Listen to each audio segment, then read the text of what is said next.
bukti, tapi untuk mengingatkan kepada teman-teman penyelenggara, khususnya di tingkat KPPS, untuk betul-betul melindungi dirinya. Karena kerja-kerja kepemiluan itu juga punya resiko hukum, ya.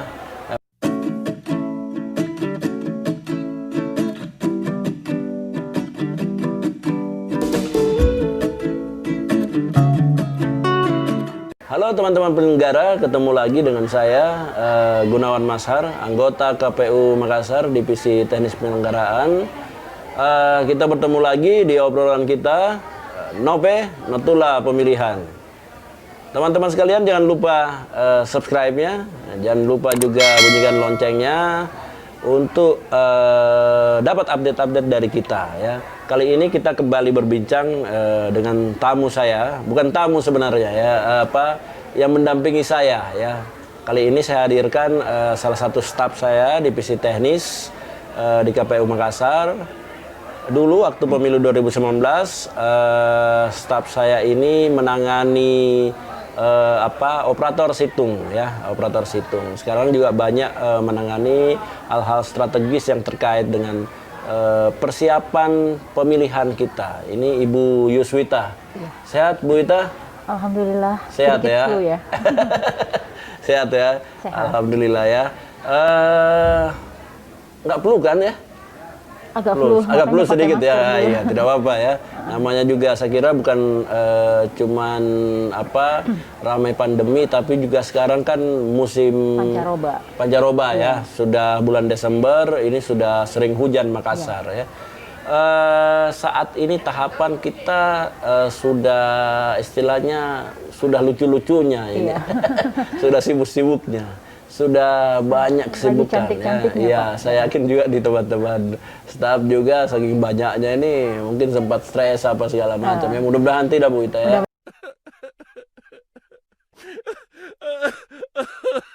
Mudah-mudahan tidak, Pak. Insya Allah. Cara-cara Ibu Ita kalau biasa kadang-kadang stres apa sih?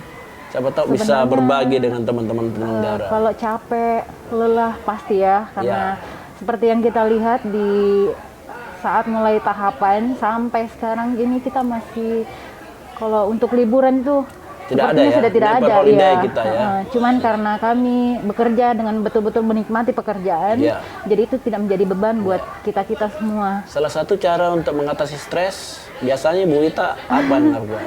Kalau misalnya saya ngemil es krim kah, nonton kah? Kalau nonton kayaknya sudah susah ya. Paling ngemil. Kalau nonton di rumah kalau nonton di rumah. Nonton Korea. Pengantar tidur. Bukan dinonton. Bukan nonton tapi dinonton. Jadi ngantuk. Oh, dinonton ya, berarti TV-nya yang menonton kita yang lagi ketiduran ya, saking capeknya ya. Saking capeknya. Tapi paling nonton 5-10 menit sudah tidur. Ngemil es krim kah? Atau misalnya ada juga yang biasanya kalau stres larinya ke makan. Kalau Bu Wita, apakah masuk golongan itu? Termasuk sedikit golongan itu. Masuk ya? Bisa dilihat dari badannya. Atau jalan-jalan misalnya, masih sempat jalan-jalan? Kalau jalan-jalan nggak sempat lagi. Sudah sempat lagi ya? Mungkin nanti ya? Insya Allah. Setelah pemilu usai jalan-jalan ya? Tempat apa yang paling ingin dikunjungi? Biasanya kan justru lagi sedang sibuk-sibuknya, justru tiba-tiba sangat ingin ke tempat itu. Sangat ingin itu ke pantai. Ke pantai ya? Air, iya. Di pantai ya? Pantai. Lihat lautan yang luas. Pantai apapun ya? Pantai apapun. Misalnya di Bira atau di Losari minimal. Losari sudah. Minimal di Akarena, Tanjung Bunga. Oh gitu ya. Oke teman-teman penyelenggara, kita akan berbincang sedikit mengenai pencatatan ya, dan pentingnya pencatatan dan administratif ini untuk saya tujukan untuk teman-teman penyelenggara ad hoc khususnya di tingkat PPS dan KPPS ya. Kadang-kadang lalai, kadang-kadang lemah di pencatatan. Nah, Ibu Wita ini kan salah satu staf. Kalau staf-staf di teknis rata-rata teliti untuk hal-hal terkait dengan pencatatan dan bukti administrasi, karena kerja-kerja kita memang di KPU itu banyak terkait dengan ketelitian dan pemenuhan bukti-bukti administrasi. Nah, salah satunya adalah mungkin di ini ya, misalnya kalau di tingkat KPPS kayak di saat memberikan C pemberitahuan. Ini kan C pemberitahuan dulunya C6 ya, dulunya C6. Sekarang ini teman-teman penyelenggara perlu tahu bahwa namanya sudah C pemberitahuan. Sudah berubah. Kadang-kadang pencatatan penting sebagai alat bantu. Misalnya C6 kita sudah C pemberitahuan, teman-teman KPPS nanti sudah antarkan ke pemilih. Ternyata ada beberapa misalnya yang menerimanya bukan orang yang bersangkutan. Misalnya ada orang lain yang menerimanya. Nah, ini perlu pencatatan bantuan. Kira-kira seperti apa tips-tipsnya? Ya, seperti kita tahu ya, kemarin kita bercermin dari pilkada-pilkada sebelumnya, pemilu kemarin itu banyak sebenarnya C pemberitahuan yang dulunya disebut C6 itu yang tidak tepat sasaran gitu. Jadi sebaiknya di C6 itu sendiri kan ada potongannya. Potongan itu yang dipegang oleh petugas KPPS bahwa telah diberikan ya. Kalau misalnya ada yang diberikan bukan pada orangnya, itu harus betul-betul tahu bahwa misalnya siapa yang menerima, ya harus ada tanda terima. Ini barangkali tidak disediakan, tapi disinilah pentingnya teman-teman KPPS juga merencanakan merencanakan bukti-bukti administrasi. Misalnya ada tanda terima dari, anggaplah misalnya orang tuanya yang terima bukti. Bahkan sekarang misalnya sudah ada foto, bisa saja difoto tanda bahwa ini menerima. Jadi belakangan ketika misalnya ada yang komplain itu bisa bisa kita manfaatkan sebenarnya digitalisasi ya. Nah, sebenarnya di sini. Jadi memang kalau jangan berpikir bahwa hanya di tingkat kabupaten kota saja yang butuh perencanaan ya. Di kerja kita, teman-teman itu rawan digugat sehingga perencanaan itu sangat penting. Di tingkat KPPS penyimpanan bukti-bukti yang kayak gitu tuh harus dilakukan. Misalnya kadang-kadang kan dititipkan karena rumah. Tapi memang sebenarnya kalau untuk C pemberitahuan itu lebih bagus KPPS ketika masih ada waktu itu jangan dititipkan ke tetangga barangkali karena itu rawan. Ditunggu saja atau orang rumah bersangkutan yang kalau memang misalnya yang bersangkutan lagi keluar kota untuk waktu yang lama ya dicari saudaranya dicari rumah, saudaranya atau orang tuanya misalnya.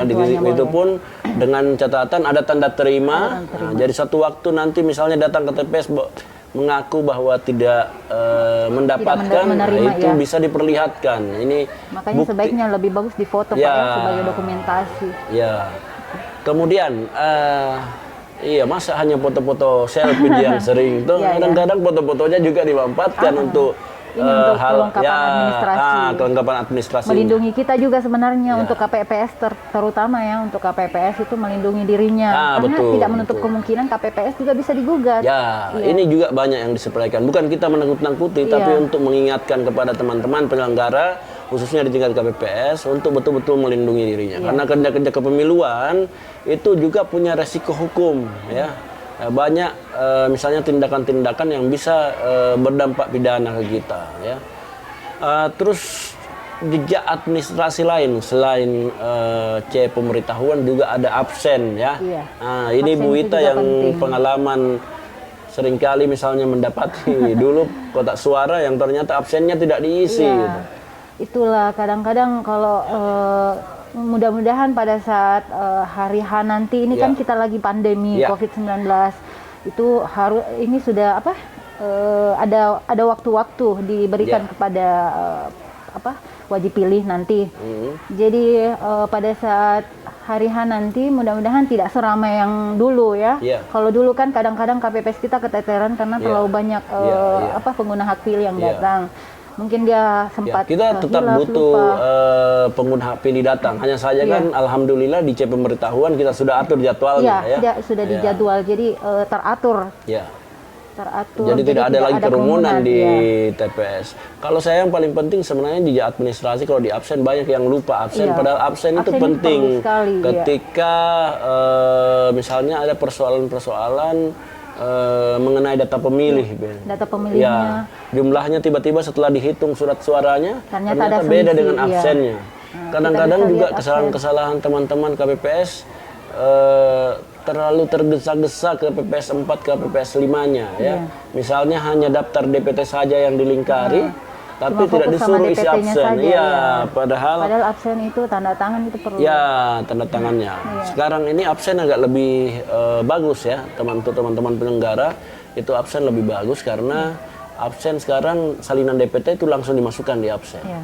Tinggal tanda tangan saja. Jadi mengurangi waktu. Ya, mengurangi waktu. Tapi KPPS 4, KPPS 5 ini harus betul-betul teliti ya, memperhatikan jangan terlalu buru-buru memasukkan orang. Apalagi misalnya tanpa bukti administrasi, anggaplah misalnya tidak ada KTP-nya ya. Dia bawa C6 pemberitahuan, tapi tidak punya KTP. Itu tidak boleh masuk. Karena secara regulatif KTP sekarang di pemilihan kita itu sangat penting, Bu Ita ya. Absen ya, selain itu juga untuk absen hadir, ada absen hadir, kemudian absen untuk pemilih pindahan ya, kemudian absen pemilih tambahan. Dulu DPK namanya, sekarang pemilih tambahan. Ini yang pemilih tambahan nanti tidak masukkan dalam kotak ya, untuk didata sepertinya. Kemudian ada juga lain bukti-bukti pencatatan, bukti administrasi seperti dulu C2 namanya ya. Iya. Sekarang kejadian khusus ya, kejadian khusus ya. Ini sebaiknya seperti apa ini? Jadi untuk C2 yang dulunya kita sebut C2 sekarang kejadian khusus, sebaiknya itu jadi ketika yang dulu-dulu seperti yang saya lihat KPPS itu ketika tidak ada kejadian dia tidak menulis sama sekali, dia cuma menulis nihil gitu. Jadi sebaiknya itu kalau memang tidak ada kejadian sama sekali ditulis saja kapan mulai kita buka TPS-nya, terus kapan berakhir itu, kemudian misalnya istirahat, kemudian selesai. C pemberitahuan selalu diartikan sebagai C keberatan soalnya. C keberatan. Padahal kemarin juga waktu di podcast sebelumnya saya sudah bahas sebenarnya sama Pak Rahman mengenai C2. Selalu diartikan bahwa itu keberatan. Padahal C2 itu sebenarnya meskipun tidak ada kecoret, kecoret di plano, harusnya ada harus ada pencatatannya bahwa ini seharusnya ini berubah ke ini karena ini ya.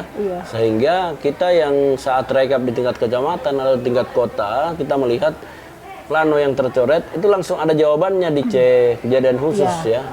Ini yang teman-teman ya penyelenggara khususnya tingkat KPPS ya. Kerapian dokumen-dokumen kita itu sebenarnya menyelesaikan persoalan-persoalan di TPS 40 hingga 50% barangkali ya, selain penghitungan suara. Jadi merapikan kerja-kerja kita. Kita harus belajar bekerja dengan rapi ya. Penyetanan lain apalagi ya selain C pemberitahuan. Mungkin ada lagi tapi sekarang yang kemarin itu kan kita pakai C1. Ya, sekarang sudah tidak ada C1. Sudah tidak ada lagi C1. Yang paling krusial dulu di pilkada sebelumnya atau di pemilu sebelumnya itu adalah C1. Makanya barangkali kita harus lihat revisi PKPU nanti ya. Kalau sudah keluar, karena kemarin kan memang ancang-ancangnya Sirekap mau dilaksanakan, tapi sepertinya masih ada anjuran supaya hanya jadi alat bantu saja. Kalau jadi alat bantu berarti masih ada pengisian manual, bisa jadi ada C1 lagi, tapi kita lihat nanti ya. Tetapi sebenarnya Sirekap ini sudah sangat menyederhanakan pemilihan kita. Kalau saya pribadi saya sangat setuju kalau untuk Sirekap sendiri karena dari membantu KPPS kita sendiri menyederhanakan sebenarnya. Cuman kadang-kadang teman-teman mungkin waktu masih mendengar bahwa aplikasi ini sulit, seolah-olah sulit gitu ya. Padahal sebenarnya kalau dimulai dengan baik itu sebenarnya mudah sekali.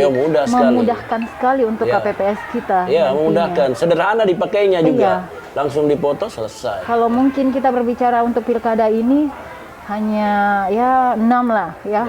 Misalnya ada C1 hanya sekitar 6 karena saksi kita hanya 4. Bawaslu terus kita di KPU. Tapi yang waktu pemilu kemarin itu banyak yang diisi pemilu kemarin itu luar biasa. Kasihan KPPS kita itu ini justru menyederhanakan. Selain secara teknis juga memang saya kira mudah ya. Mudah-mudahan cepat ya. Mudah-mudahan memang bisa kita aplikasikan Sirekap ini untuk pilkada 2020. Semoga pilkada kita 9 Desember setelah itu lancar ya. Amin. Hingga penetapan pasangan calon pemenangnya, hingga kemudian pelantikan ya. Kemudian bisa beristirahat sejenak kita ya. Sebelum masuk lagi untuk pemilihan gubernur ya kita. Oke teman-teman sekalian, demikian ya obrolan singkat saya dengan Bu Yuswita, salah satu staf Divisi Teknis KPU Makassar. Demikian, terima kasih sudah menyimak obrolan kami. Jangan sekali lagi ya, jangan lupa subscribe-nya, jangan lupa juga bunyikan loncengnya supaya update-update kita tetap selalu ada ya untuk teman-teman penyelenggara. Terima kasih. Assalamualaikum warahmatullahi wabarakatuh. Waalaikumsalam warahmatullahi wabarakatuh.